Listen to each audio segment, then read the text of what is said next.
if Joe Biden cared about gun laws, Hunter Biden would already be in jail.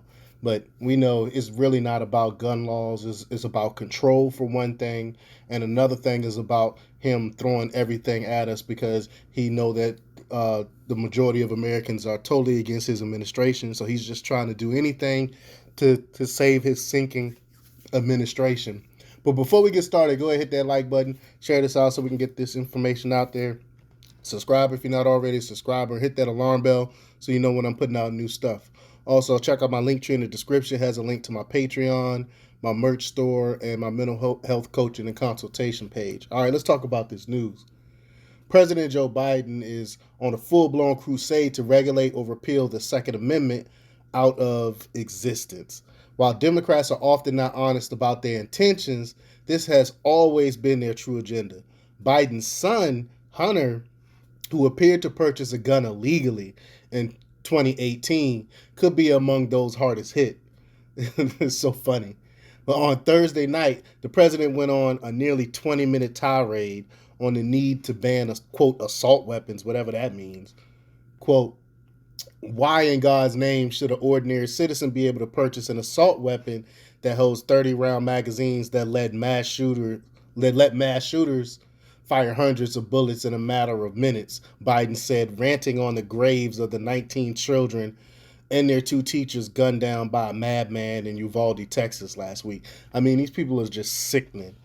But quote, he goes on to say, we need to ban assault weapons and high capacity magazines, he demanded.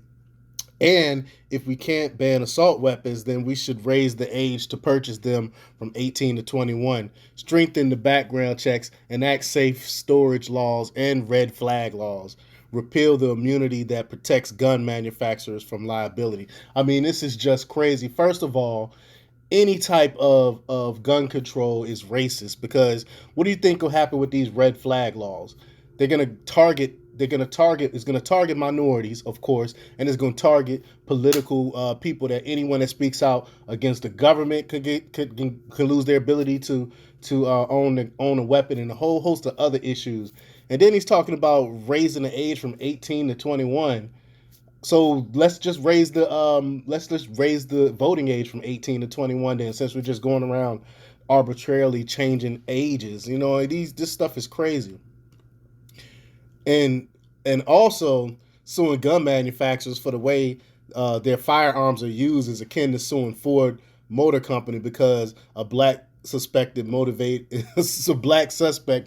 by anti-white racism allegedly plowed through a Wisconsin Christmas parade, brutally killing at least six with a Ford Escape SUV. In stark contrast to his immediate visits to Buffalo and Uvalde following mass tragedies, Biden made no trip to console the families of Waukesha, Wisconsin, nor did he demand Congress to take on any car lobby. It's just flat out ridiculous what he's doing.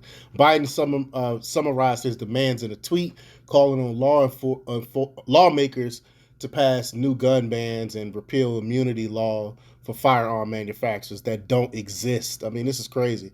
So how about repealing the protections of big pharma? They kill more people than anything. So how about repealing that? No, he's not going to mention anything about that, of course.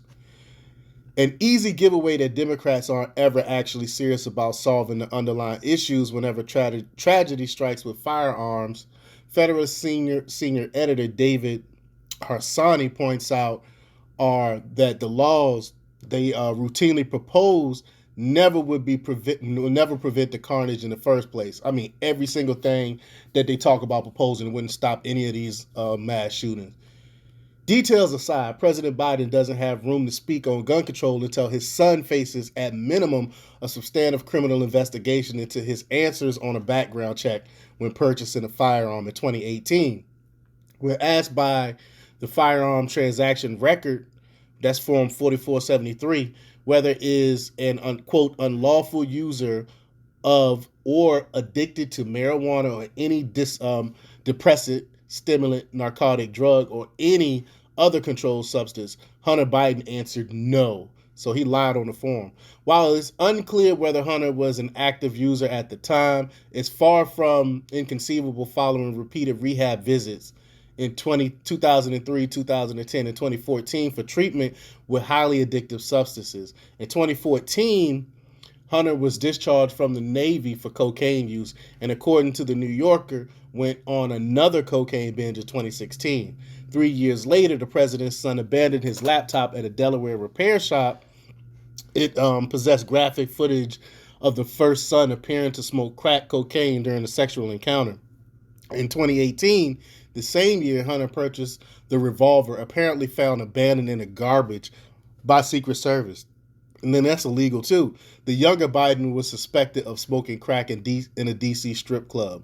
Lying on a form 4473 to purchase a firearm is a felony offense that can carry up to 10 years in prison and a $250,000 fine. Before Biden goes on lecturing Americans about responsible gun ownership and threatening to regulate ownership out of existence, some self-reflection is warranted. But let me know what you think. Leave your comments down below. Like, share, and subscribe, and check out democrepublics.com for the latest in news. Until next time, peace.